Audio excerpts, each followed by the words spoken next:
Two guys either side of 50 with one dream to achieve middle-aged sporting glory. This is the Missing Links Golf Show.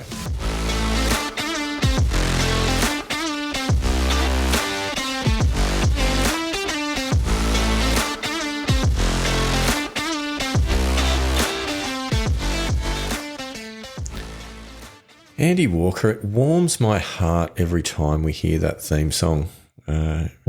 Really is a cracker, don't you think, Pilgrims? Yes, that was the Pilgrims answering, and over to you, Andy Walker, don't you think? Yeah, I heard them. It does. It warms my heart too. I mean, you know, it's a cracking theme song. You know, I feel like I'm just gonna get up and dance out of my skin. Okay. Not really. I'd like to see that happen. You know, it sounds good. It does. It sounds good. Our friend Axel Grohl, I think it is. Alex. Yeah. Anyway, great work, Alex. Keep it up. Dave's brother? Possibly. Yeah. I mean, I think obviously. Or, I mean, you would think they'd be related at least, whether it be brothers, cousins, uncle, auntie. Maybe not auntie, but, you know. Wow. Off tangent already. This is not a good sign, ladies and gentlemen. Not a good sign. Anyway, let's get back on track. Pilgrims, welcome to this episode of the Missing Links Golf Show. We've got a bit of a heavy topic to talk about tonight. We do. I think, which we'll get to in a moment, but we really want to talk about how to deal with those rounds that go badly. It's the topic of conversation for this evening. There's a reason why we're raising that. We'll come to that shortly. Yeah. But Andy Walker, Voice of the Pilgrims. We haven't had a Voice of the Pilgrims in a little while. No, we haven't. I've missed the Pilgrims. There's been a bit going on, certainly on the social channels. The announcement of our yearly championship being open to the Pilgrims has certainly lit up the Facebook page. Yeah, right. We've got a lot of interest in that at the moment from all parts of the globe. We've got players from... Nice. I mean, you'd expect we've got players from Australia, we've got players from the US, we've got players from Canada, players from the UK. So when you say Canada, like you mean the 51st US state? Is that what you're talking about? No. I am here to protect Canadian sovereignty. Okay. Very happy with the maple leaf flag. I think it's a cracker at the Olympics. I always enjoy that. What are your thoughts on the Gulf of America? I mean, I like golf. That's why we're on a golf podcast. Golf. Oh, sorry. I thought you were starting a conversation about the PGA Tour. No. Golf in America, I think, is a great topic to talk about. Yeah. Golf in Australia as well. We don't have anyone from Finland yet. I'm still waiting to hear. Greenland. Greenland. We don't have any players from. I'm going down a particular topic, as you can probably sort of. I can, and but you're just not taking the bait. As you may have noticed, I am playing a professionally straight bat on this one and staying out of politics on the Missing Links. I don't think you're playing a straight bat. I actually think you're just letting it go through to the keeper. Yeah. I'm playing the balls that I wish you had bowled, not the ones that you actually did. Okay. However, Finland, if you are a listener of the Missing Links Golf Show on Finland, and we know you're out there, join the yearly championship. If you're from Germany, join the Missing Links Golf Show yearly championship. And also, I noticed... this is an interesting one, Andy Walker. Last episode, we reignited our fan base in Ukraine. Nice. I like it. I'd love to see some photos of a Ukrainian golf course and hear some tales of the Pilgrims in Ukraine playing golf. So anyway, food for thought. It's out there. Get involved. It's never too late. Doesn't matter when you're listening. Get involved. Join the Facebook page. Join the fun. We are still in sort of the final stages of working on a sponsorship for this competition as well. So hopefully we will have some prizes to announce in the coming weeks. Stay tuned. So, thoughts, Andy Walker? Yeah, good. Looking forward to hearing it. Well, that's good news. That is very good news. And also on the Voice of the Pilgrims in relation to the yearly championship, I don't know if you saw this, but the great man Sandy Wedge has once again put his hand up to cover the tournament or the competition. At least. Nice. So we can expect some input there, probably on a monthly basis. I'll always look forward to and respect what Sandy Wedge has to say. I think if you go back through some of the episodes in the middle of last year, that might not necessarily be the case. Maybe. Yeah. Anyhow, I don't know. It is exciting. But be that as it may, on to tonight's topic, Andy Walker, how to deal with a bad round. Is that something you've had to deal with recently, Mr. Hinks? The disappointing answer to that question is yes. It is. Tell us more. It is. And it did get me thinking about how we deal with these situations and, emotionally as golfers, as people, how it affects us, how we pick ourselves up and move on. But it's probably worth setting the scene. So in the middle of January, I was fortunate enough to take place in our club's December monthly medal. Come on. Which let that one sink in, Pilgrims. Reason being the December medal was put off because there was a professional tournament being held at our golf club in early December, which meant that the medal had to be postponed, and it was played in the middle of January. So we've just gotten through that round. Now, I'm not going to go through the round, okay? Because we will legitimately be here all night. Wow. Okay. Was that long, was it? Let's just say a couple of things that I think will give you the feel for the round. I'll get my scorecard up in front of me so that I can accurately talk to you about this. We played the back nine first, Andy Walker. And on the infamous 12th hole, the par 5 with the water up the left, I made a 10. What? Wow. That's the second time you've made double figures on that hole in the not too distant past. I know. Let's not focus on that. So what happened? Is that? Do we now classify that as the nemesis hole? It's boom or bust. Is what it is. Yeah, it's right. It's a birdie hole if you play it well. But it can get out of shape pretty quickly. So what happened? So how did you have a 10? Like let's. I'll take you through pick it. And choose. I'll take you through it. So what happened? It was a very windy day. I want to put that one out there. Just get the excuses lined up early. I was going to say, it sounds like excuses. But it is relevant because we were playing this hole into the wind, so it was going to become a genuine 3-shotter. So I hit a safe tee shot towards the right-hand tree line, staying well away from the water. And I semi got a little bit lucky. I think I got a bit of a roll down on the hard pan underneath the trees and sort of poked my nose back out almost into the rough, sort of on the inside of the tree line.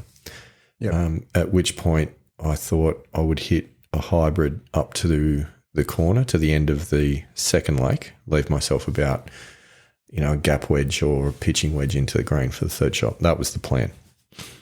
So I planned the shot, kind of went through the process, got over the ball, ready to execute, fully focused, took my backswing, and in transition to the downswing, I caught a branch of the tree that was behind me.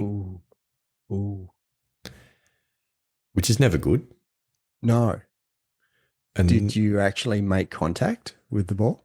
Yes, I did, but that was enough. Okay. That was enough to cause significant problems with said contact.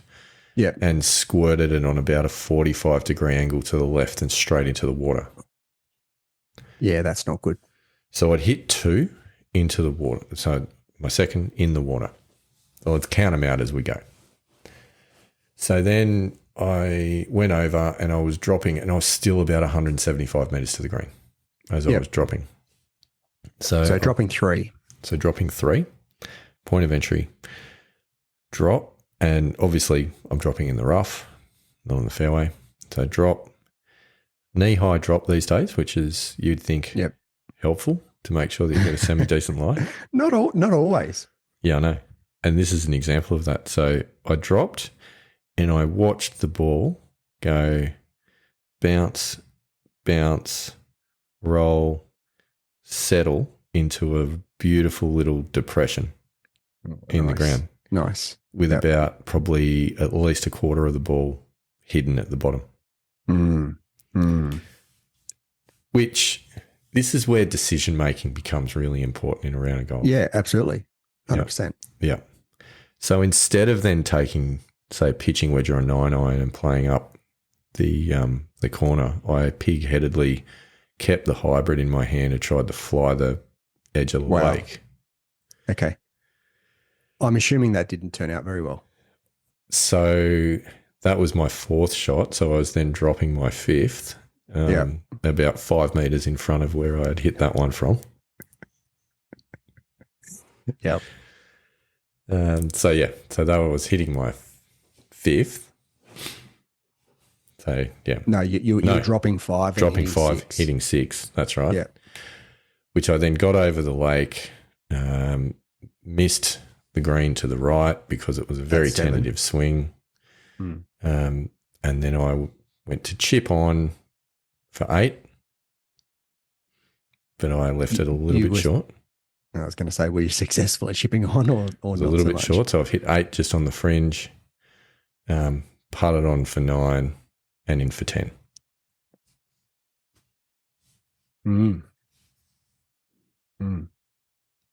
There you go. So you've had a 1 putt. Well, technically.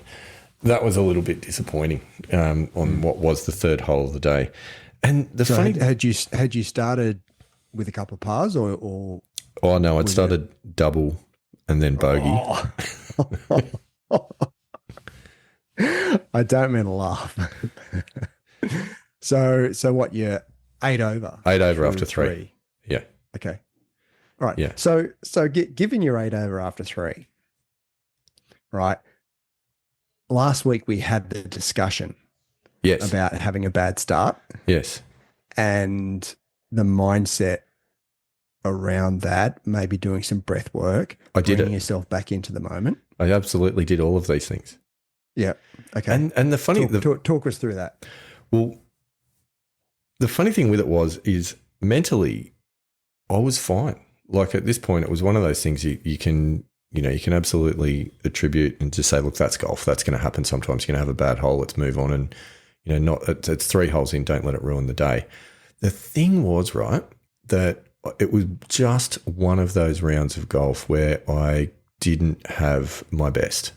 I didn't have a swing feel, and I just couldn't really get any putts to drop. But I did stay in the round, and through the rest of the round, I made only 2 doubles. But the problem was that I also only made 1 par, and that was on the last hole. So everything else was a bogey. Yeah, wow. Okay. And it was literally just... Because also I would say that there was certainly on 12, there was a mental error there. Oh, without a doubt. Without a doubt. So were you... did that continue throughout the round? The decision making around? No. It wasn't. It literally wasn't that, but it was just things like, a drive would miss the fairway and instead of having a shot at the green would be dead behind a tree and be a chip sideways. Putts would just lip out, like wherever there was a bad break to be had, there was a bad break that was received. And it was just, and I probably hit a lot of poor chips because I just had one of those bad short game days that unfortunately does creep in every now and then. And yeah, just there was a lot of almosts. And unfortunately what it meant is that it was, it worked out as a score in the mid-90s at the end of the day when you rack it all up, which is very disappointing. But I was happy to par the last. As bad as that sounds, Yep. It was at least something I was determined not to walk off 18 holes, not having parred any holes whatsoever. It was pretty difficult to stay in. But anyway, we stayed in.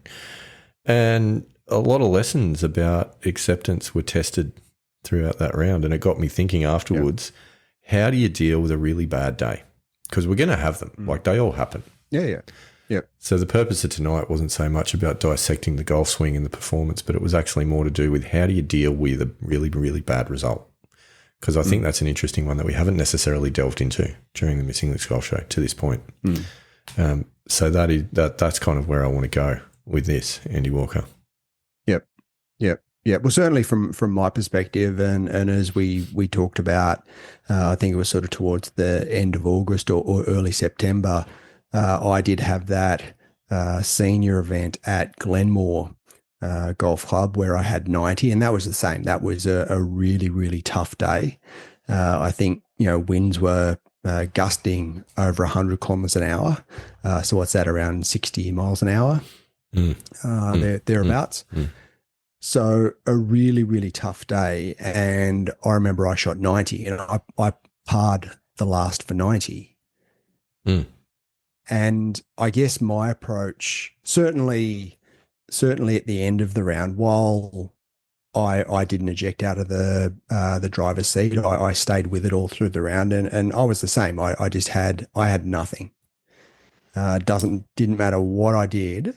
Like, for instance, there's what was it, about the 12th hole, I think, which is a par 3, where I hit a really, really good shot. It was over water to a fairly tight pin, and it landed on the front of the green and sucked back into the water. Like, even though I'd played what I'd considered was a really, really good shot, I still ended up in the water and having to take a penalty. So you're going to have those sorts of days. And certainly on that day, I was using my Arcos system, and I just hit delete at the end of that. And I gave it no more thought and just went, you know what? Yeah, we dissected it in one of the episodes, but I just didn't give it any more, airtime than once I walked off the course. That was it. I think there are going to be days where you play so bad that you're just going to have to go, you know what? It was one of those days. It was horrific. It was terrible. But, as much as occasionally you're going to have a really, really great day, you're also going to have the really poor day as well. And those outliers, I think maybe, you just need to take with a grain of salt, and that's not your usual game. You've got your bell curve of, where you normally score, and that's just one of the outliers that you have every so often. So that's my sort of perspective on it. But in saying that, it's really hard to deal with it during the round. It is. Yeah. Yeah, and I just think it's one of those things that you've got to stay with it, and it takes practice, and it takes some perseverance. But I mean, yeah, the alternative is you either stop trying or you walk off, and neither of those have really been that attractive to where I want to go. Absolutely. So I think, like, when I go back a few episodes and in the build up to the New South Wales Country Championships, as you might recall, I had a really bad round a couple of weeks before that. And we did an episode, and I, listened back to that, and there was a lot of self-doubt that was creeping in as a result of that. You're a bit lost after that round. Have I lost it? Did I ever have it? Am I kidding myself to try and play in tournaments like this? Like, all those sorts of self-doubt things that were creeping in. What's been quite interesting about this one is that I've also at the same time been reading a really good book, which I thoroughly recommend to all the pilgrims. It's called Golf Beneath the Surface by Dr. Raymond Pryor. Yep. And I know we've had a bit of a chat about his work. He also does a podcast by the same name, which is thoroughly worth a listen. Absolutely worth a listen. I've just started listening to Golf Beneath the Surface podcast. Yeah, and it's very, very deep in he's a psychologist, and it's very deep into the technical side of how the brain works and a lot of the theory behind some of the things that we talked about. But there's been some really good stuff which has been particularly topical on this, and I think some of those concepts are worth talking about in this episode because they're quite relevant. So one of the key things that he talks about is around how for many of us, and this is a result of outcome focus and outcome thinking as much as anything else, which is unfortunately hard to avoid in a game like golf where you walk off with a score at the end.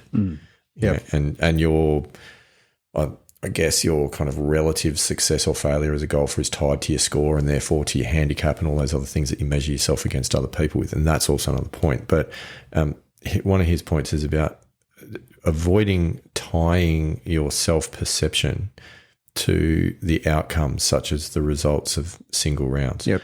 Obviously, the self-perception is going to be tied to the long-term trend of outcomes because that's where your handicap comes from.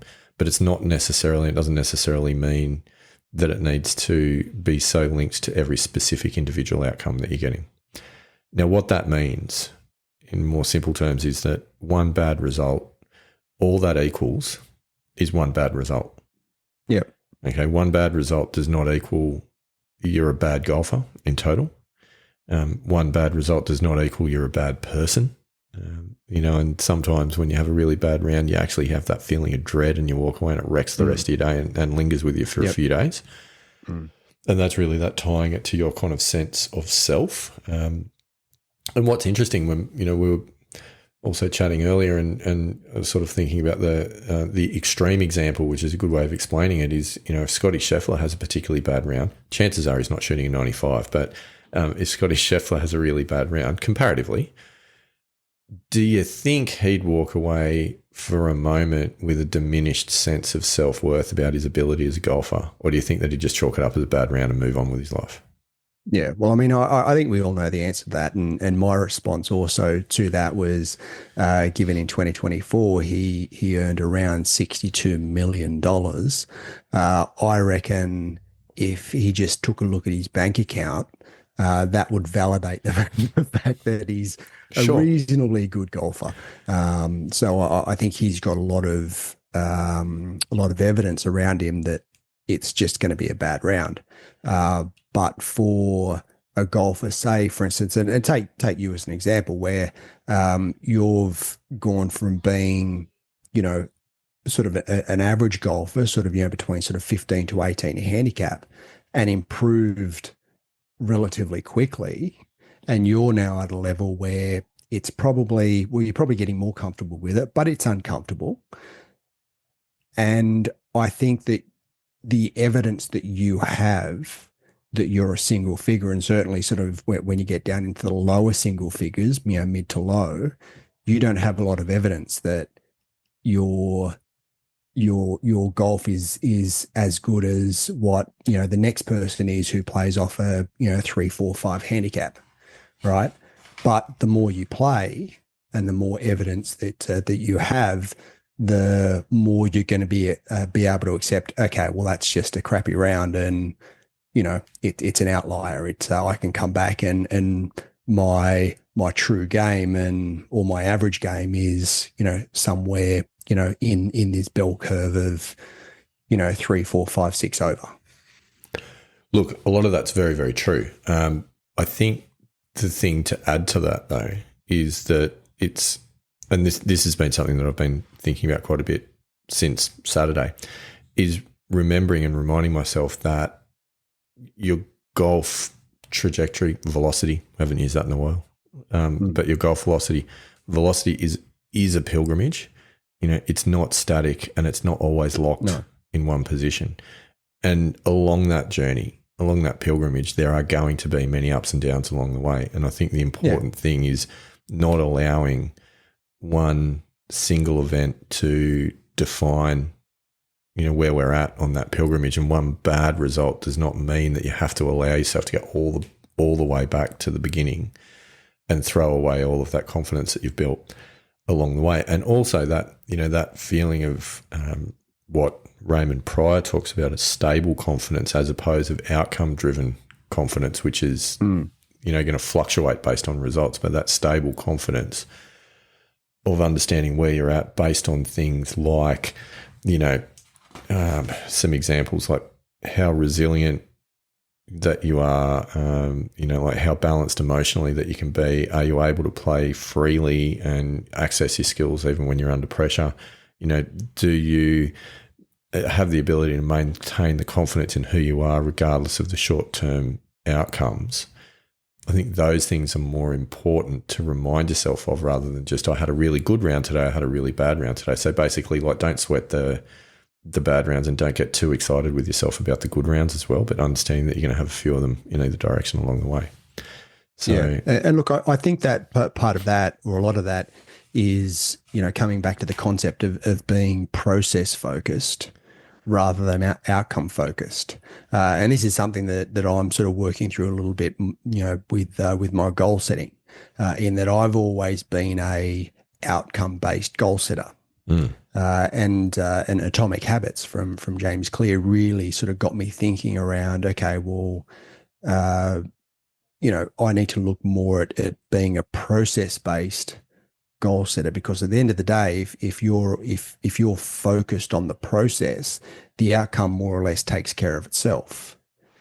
So I sort of see that with golf as well, in that if you're focused on the process each and every shot throughout the round, well, the outcome's going to take care of itself. So do you want to have the identity that you're more of a process based person, and then when you're a process based person, that sort of changes that sort of perception of yourself, that your identity is tied to the outcome and to the result. Your identity then is more aligned to your process, and if you're sticking to your process, maybe the result's not great, but you've stuck to your process throughout the round. So in fact, you've had a pretty good round if you've stuck to your process, regardless, and if you've shot 75, 80 or 95, it doesn't matter. You've stuck to your process. Yeah, I mean, I don't think there's any world in which we can dress up 95 being a good result, but it's not necessarily about the result, and that's what I mean. It's you're right. It's not being focused on that result, and that's sort of why I was asking you about the conversation we had last week. In that, did you engage in breath work? Did you stay in the moment? Did you stay in your process, or what was there other issues that maybe led to the 95 rather than, well, no, this was the absolute best I could have done? No, and I mean, the way that question's framed is a little bit difficult, because I don't necessarily want to say that's the absolute best I could have done, because I know that there were certain errors along the way, and they were generally, there were a few mental errors like what we talked about on 12. However, I did stay in the round. I did try and do, a lot of those things that we were talking about last week with, doing some breath work and doing some of those sorts of things. Like there was a lot of stuff that was good. There was absolutely trying to stick with it. And as I said, there was, what was there? 1, 2, 3, 4 doubles. So there was 13 bogeys, and many of those bogeys could easily have been pars on any other given day. And, obviously the 10 on 12 was always going to destroy the round numerically, but if it was a Stableford round, that's not really going to be that big a deal. Like that's just a wipe and on you go. Pick the ball up once you get past double bogey, and it doesn't really matter. But I don't think it was definitely not a case of ejecting, and it was definitely not a case of rushing through and trying to finish and trying to get out there or any of those sorts of things. So I was actually really happy with that. Do you feel as though it made a difference? It could have got super ugly. Like it could have been one of those things, and it might not have made that much difference to the score on the day, right? Because there's other days when you can hit the eject button and go, who cares? And then as a result, swing freely and end up playing slightly better golf because you're not really trying. Yeah, absolutely. So like that could have happened as well. It could have actually got a better score outcome by doing a worse process, if that makes sense. But I wanted to stick in the trying to try the whole round. From that perspective, it was a success, and that was a good thing. Even though it was very, very challenging, as the results just weren't coming. But making a par on 9, as trite as it may sound, was actually a really rewarding way to finish what was otherwise a crap day. Yeah. And it was a result of hitting a really good drive, hitting a good approach, very nearly making the birdie putt, and then sinking probably a 2-footer for par at the end of it, which we did get on video, which was pretty amusing because there was a bit of conversation within the 4-ball about whether or not it was going to be a par-free round. But I'll share that one on socials, all in good time. But so from that perspective, so you sort of felt that you achieved something at the end of the round. I think I did. I think so. Yeah, I think absolutely. In terms of what we talked about last episode around flexing the grit muscle was definitely there. I felt good about not giving it away and not throwing the towel in and having a hissy fit and getting upset. And I felt good about maintaining positivity throughout as well, and actually not feeling really let down and not feeling shattered at the end of the round. It was just one of those things where you go, you know what, today it just wasn't going to happen. Yep. So have you given some thought, and this is more proactive thought around, say, for instance, you made a bogey or a double at the end of the round, how would you have dealt with that? I mean, I know how it feels to, have a really bad round and also finish badly. You feel like, chucking the clubs in the boot of the car and going home and yelling at the kids and the wife and kicking the dog and stuff like that. It would be harder. It definitely would be, because there wouldn't have at least been that one little thing to hang on to. Yeah. So how do you think you would have dealt with that? I would like to think philosophically probably in much the same way, in terms of, still, regardless of that outcome on the last few holes, being happy about the fact that I stayed in the fight. That really would be about the only thing to kind of hang my hat on from that round of golf. I don't think there's much more that you can say about that. If it was worse, it was worse, but it was pretty bad as it was. At least there was a little bit of, reward for effort, which I think was the golf gods just not being completely cruel at the end of the round. Do you have a like during those rounds or after those rounds, do you have a trigger to switch off? And I've heard other golfers say that they have a trigger, like, for instance, they'll go and put their clubs in the boot, and as soon as they close the boot of the car, then that's done. They're over it. They start moving on past that, so they don't bring home that emotion, because I think that's part of it as well, is holding on to that emotion. And while I say, in jest, yell at the kids and the wife and kick the dog, a lot of people do actually bring home that and that stress and anxiety, which I think is a really important concept to talk about. And to have strategies to be able to deal with it, so that by the time you drive out of the car park, you're done. That's it. Yeah, no, it's a good point. I wouldn't necessarily say trigger on itself, like, the putting the clubs in the back of the car is a really good one as an example. What added a little bit of an element to this, I think, as well, which I know you'll appreciate, probably some of the pilgrims will too, is that it is still the school holiday period at the moment. And so this round was one that I took the young man with me, and we travelled around in the golf cart. So what was lacking, which may have actually been helpful, was the chance to walk the course and breathe the air and look at the sky and do those sorts of things. We're driving around in the cart, chatting with him the whole way around. Yeah, right. It's interesting to know whether or not that helped or hindered, insofar as it obviously makes you realise that you're role modelling behaviour to your son as you're driving around when you're having a pretty stressful day. Yeah, for sure. So there's that, but it also means that you've got to deal with things probably a little bit more internally than you otherwise would as well, which is maybe not a bad thing. So I think there's a few factors at play there, but we finished the round. We went in the clubhouse, we had a beverage with the other guys from the group, and I do think that it's important just to sit down for 10 minutes, half an hour. You don't have to have a beer. You might have a soft drink, but just to have a chat with the guys that you've had a game with, I do think is a nice way of leaving that there. Yep. And then as you walk out after that, you switch off into a different gear and make your way home. Yeah, sort of closing the book. Yes.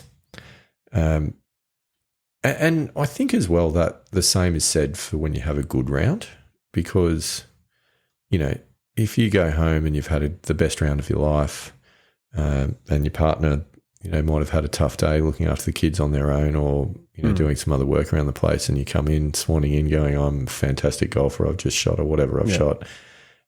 They don't care. Yeah. Yeah. And she'll just unload on you for whatever reason because, she's had a tough day. So I think the lesson out of that is it doesn't really matter if you've had a great round, an average round, or a terrible round. It's just a game of golf. It does not change who you are as a person. It doesn't make you a better person. It doesn't make you a worse person. It doesn't make you any more or less attractive to your partner when you get home. It's just a game of golf. So you don't think that if you were like Scotty Scheffler and you had $62 million in the bank, that wouldn't, make you more attractive to your lovely wife? So let's say that that's the outlier scenario. Because I could probably guarantee it would make you more attractive to a lot of people out there. It probably would, but my question is it the $62 million or is it because you shot a particularly good round that day? Yeah, that's true. So I think they're probably more interested in the outcome than the process at that point. Yeah. But for those of us that play week in, week out, like at the end of the day, it doesn't, it's a game of golf. Yeah.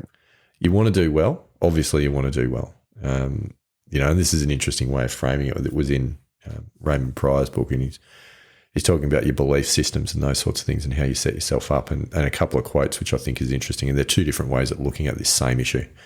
And one of them is in that, that imagine these as being quotes that you might say in this situation. You go, failure and success are part of life and golf. I would prefer to perform well, but either way, I'm still the same person. I'm no less and I'm no more. It's one way of looking at it. Another way of describing it is I have to perform well because if I fail, I am unworthy and of less value. Which belief do you think feels better? Yeah, for sure.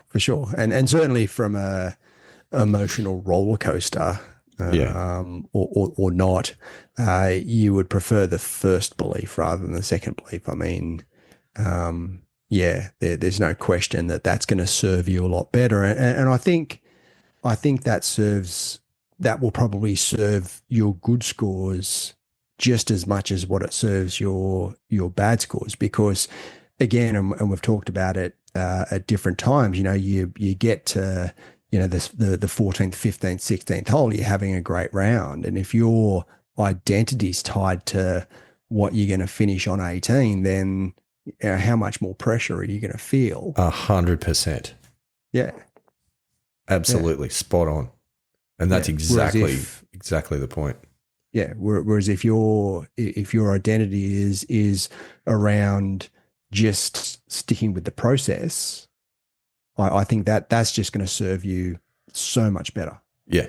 And that's exactly right. Like if you're having a good day and you're trying to hold it together, if you're having a bad day and you're trying to get it back on track, having that belief structure that says, I want this to go well. I'm going to do everything I possibly can for this to go well because that's what I really want to do. Otherwise, I wouldn't bother being out here. You can't kid yourself that you don't care because, of course, you care. I want this to go well, but I understand that sometimes it will and sometimes it won't, and that's not going to change who I am as a person. Versus this has to go well. Otherwise, I'm going to be so mad at myself and I'm going to really hate myself for the rest of the week.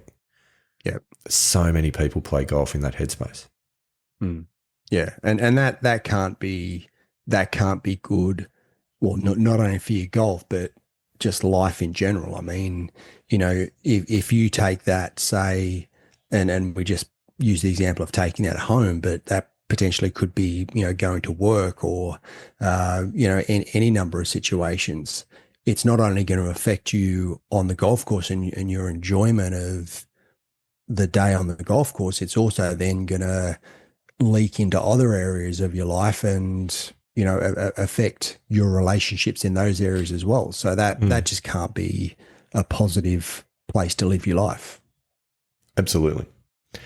So that's been the emotional epiphany, Andy Walker, over the last 72 hours. Yeah, there's a lot in it. A lot to take in. I certainly think that doing the breath work is part of it, and bringing yourself back into the present, into the moment, so that all that's in front of you is your shot that you've got right here. And we've sort of talked about the fact that each shot is an individual event. It's got nothing to do with the shot you just hit. It's got nothing to do with the shot that you're going to hit sort of down the fairway, hopefully a little bit. It is an individual event, and I can't see how having any other process is conducive to either playing well or enjoying yourself on the golf course. It's a very good point. Yeah. That remembering that a round of golf is not a connected chain of events through, 70, 80, 90, 100 swings, but they are all individual, independent events with their own, with their own potential outcomes and their own setups and their own processes. That's actually a really good point. Yep. Yeah. But I also think that, and you mentioned it sort of briefly earlier, is the fact that a lot of people, when they're having a poor day, they might play badly for 6-7 holes. Of course, they're, whether it be they're trying too much or they care too much, they really want a great result. They're having a poor day, and all of a sudden, they go, "Oh, I'm done for the day," and not give up, but loosen up, I guess. And all of a sudden, the swing comes back, the feel comes back, the putting stroke comes back, and they end up shooting a good score for 12 or 13 holes, but they've just messed that first few holes up. I think it's a really interesting point around firstly the pressure that you put on yourself, but how you deal with it in the first few holes. Because and one of the episodes of Golf Beneath the Surface, they talked about, and you hear it on the coverage of the PGA Tour, that the commentators say, "Oh, you've got to get comfortable with being uncomfortable." And they said, well, it's not necessarily about that, because you're going to be uncomfortable. It's the golfer who gets uncomfortable quickest and stays there the longest who's going to be able to have or put themselves in the best position to have the best score. And I think that's, that difference is a really, really important point.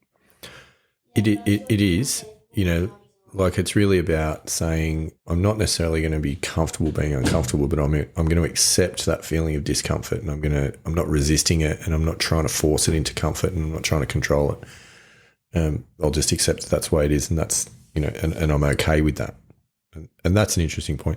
The other one, which is kind of linked to that, and this they talk about in the book, is that, we talked, I think back in episode 3, 4, 5, something like that, when we did our first foray into the mental game, and we were talking about the concept of the locus of control and its relationship to golf, which is the degree that if you're an internal locus of control, that's the degree to which you feel that your own actions are responsible for want of a better term, for your outcomes. Not really quite the right word, but that you're, you have a lot of control over what's going on, and if you work hard, you train hard, you do the right things, you get good outcomes. That's a very internal locus of control. An external locus of control is that victimology type language, where you might say that everything that happens to me is due to external factors. Yeah, it doesn't really matter what I do; it's never going to work out because the world's against me. That kind of kind of mentality. What was interesting though about what Raymond Pryor was saying in Golf Beneath the Surface was that the reality, particularly in golf, is that it's important to possess, in his words, a bi-locus. So 2 different outlooks, and that is to be very internal about the things that are controllable and to effectively be external about the things that are not controllable. So that is, you have full control over your preparation, you have full control over your process, over your decision making, over all of those elements. What you don't have control over is, those external factors like the weather, your playing partners, even the results that you get on particular shots due to bounces that might happen, or any number of things that can happen. But so often as golfers, we actually spend too much time trying to control the uncontrollable and not paying enough attention to the things that are within our control. So we're too worried about the results of our shots, but we actually don't pay enough attention to our setup process and our pre-shot routine and some of those things. That is where our controlling effort should be focused. Yeah, and look, it's a really interesting point. I mean, I've heard similar lines, more so around the taking responsibility around where you are in your life, and there's the perspective that where you are is the sum total of the choices that you've made. So you've got to take responsibility for the position you're in, because every single moment you're taking a choice.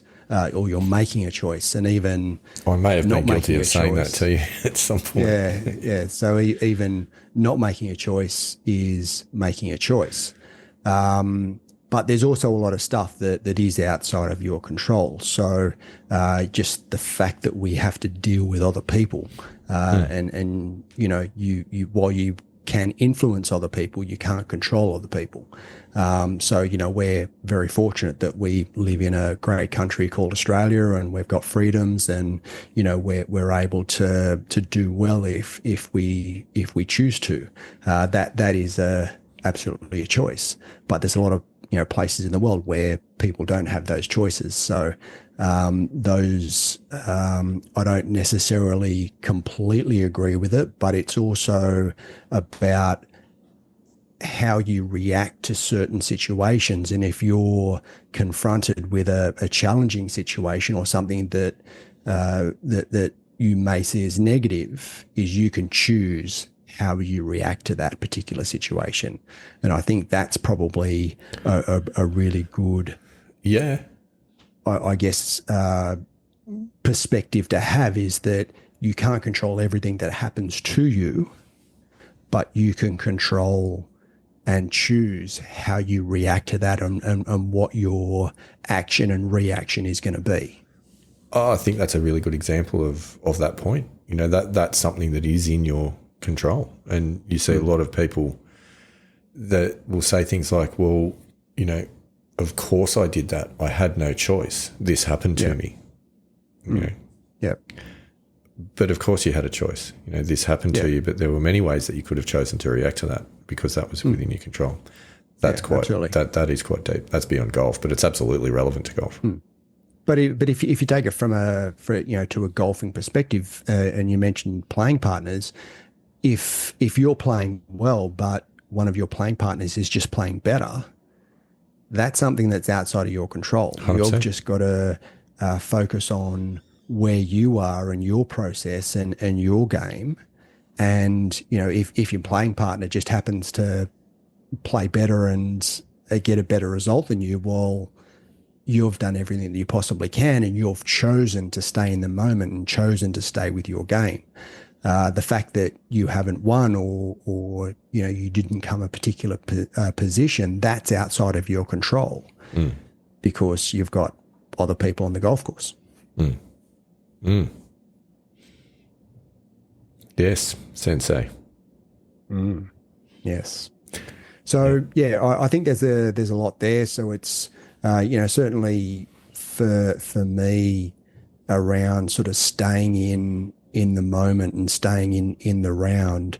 I've taken and I was doing this at Glenmore when I shot 90, is that I was setting myself little targets. I mean, I wasn't achieving them, but sort of like what, and I've heard that and where I got it from is that apparently Tiger Woods used to do this. Yeah. Even when he was playing poorly, he used to set himself mini goals throughout the round that, okay, the next sort of 2 holes or the next 3 holes, I want to be, 1 under, or, I just want to sort of get back to square, or something like that. So I was trying to do that at Glenmore. It didn't really work, but certainly from my perspective, that's a much better engagement to have, even if you're playing poorly, than what it is just to pack it in and go, you know what, no, I'm done.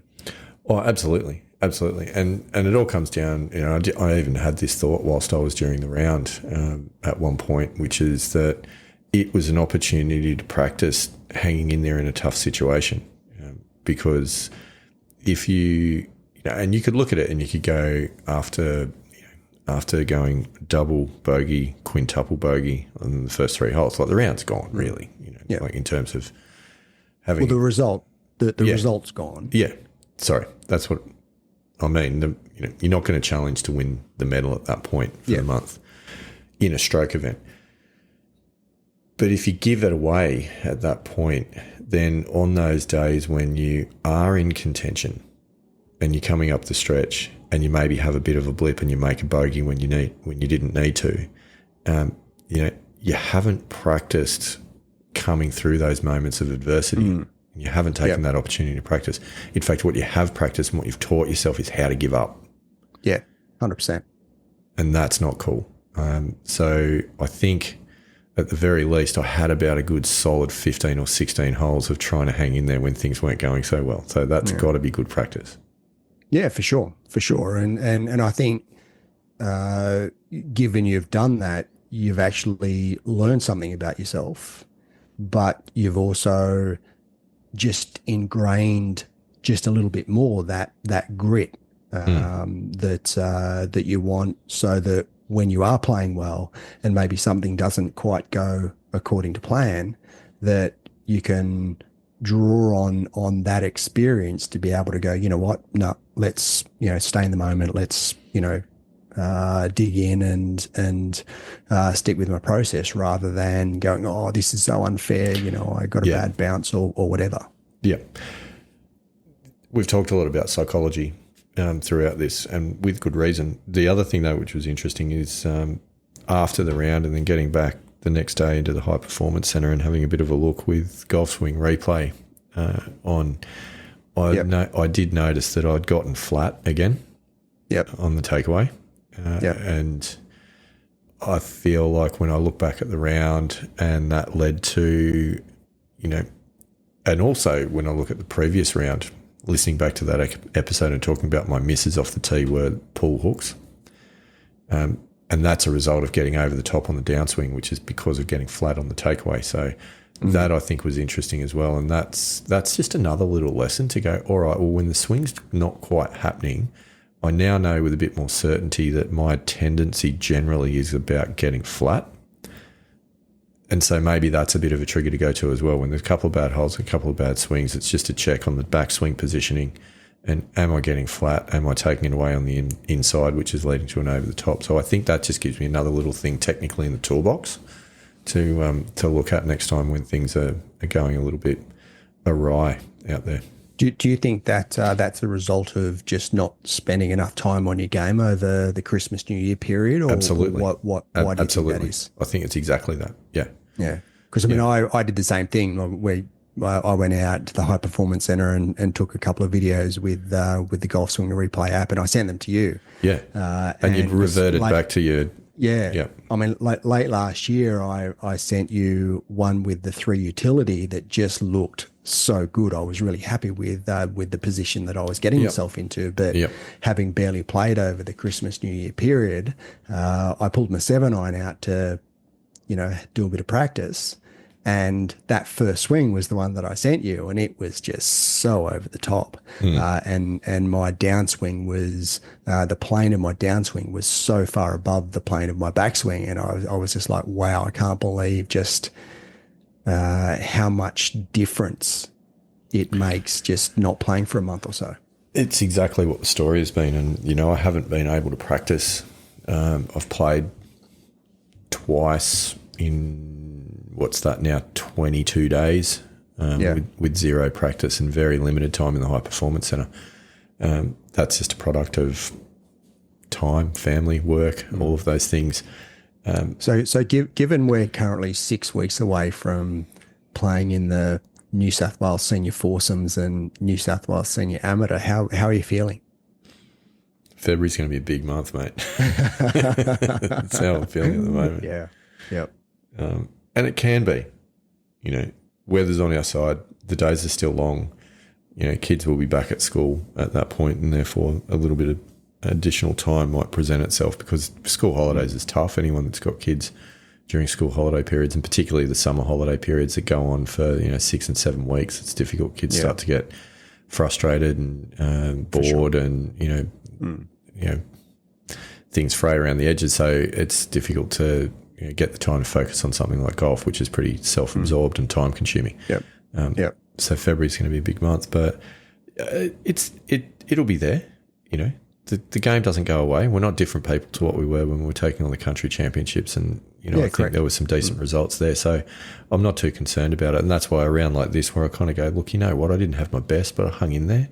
I had a really, really bad hole and a couple of other bad holes, and then a lot of other ones that were not far off. But I do know that, my swing had kind of got back to what was happening when I wasn't hitting fairways and I wasn't hitting greens, and my ball striking wasn't where it could be. But it's a really, really simple fix.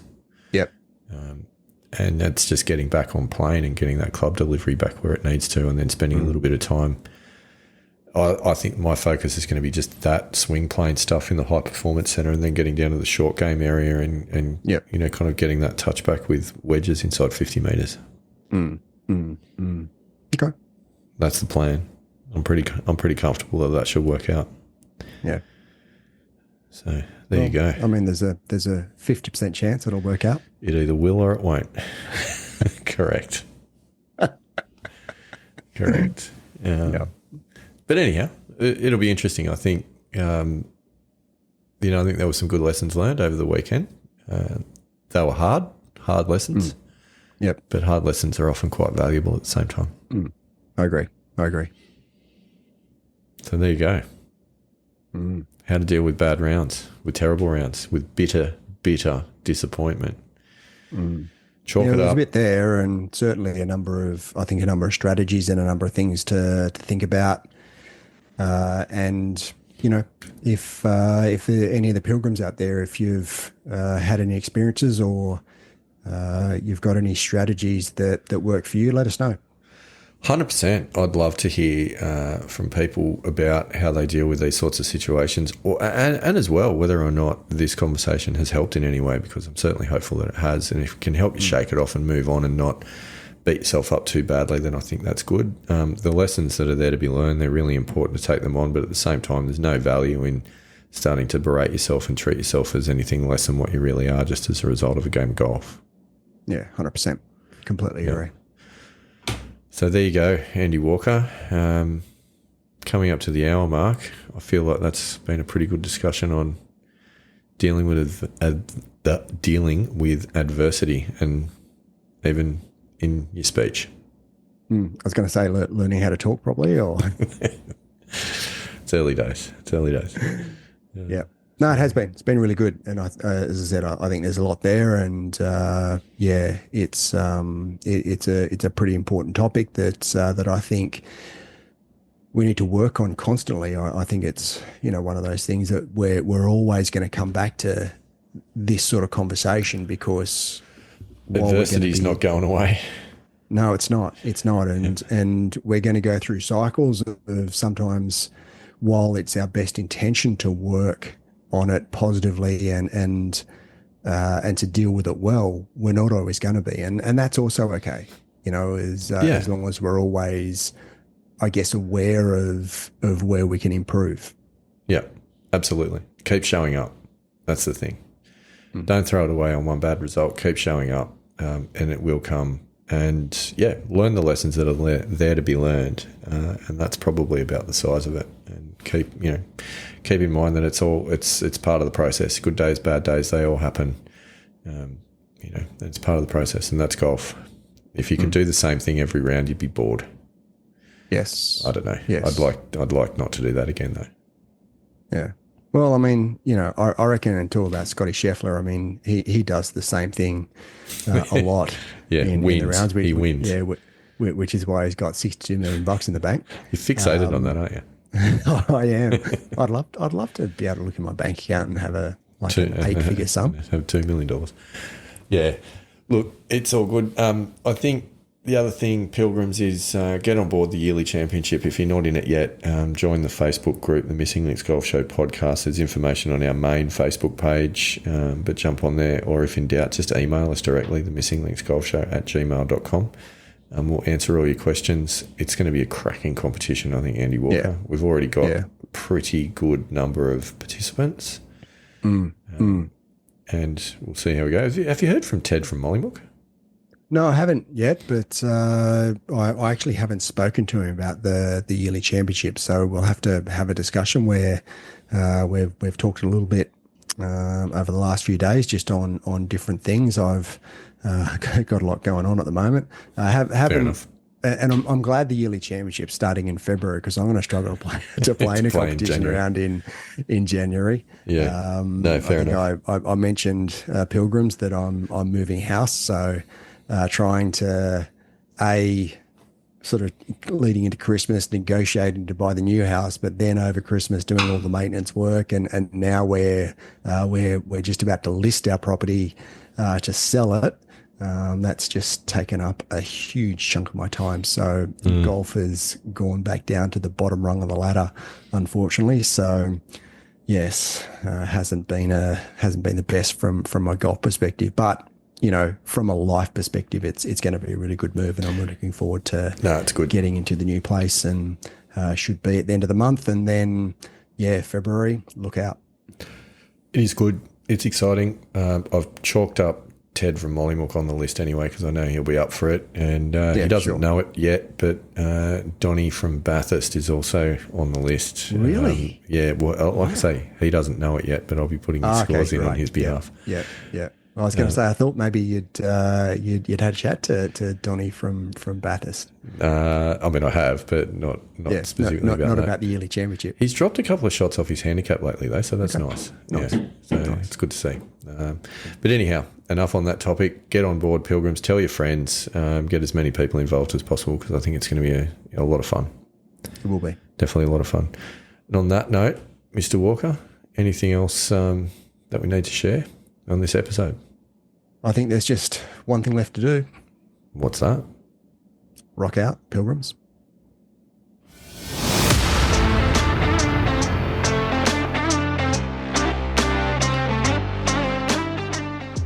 Thanks for listening to us today. We love hearing from our Pilgrims, so please reach out to us through any of the links in the show notes. We know golf is hard, so we hope we can help you shoot better scores and inspire you to keep trying. Rock on, Pilgrims.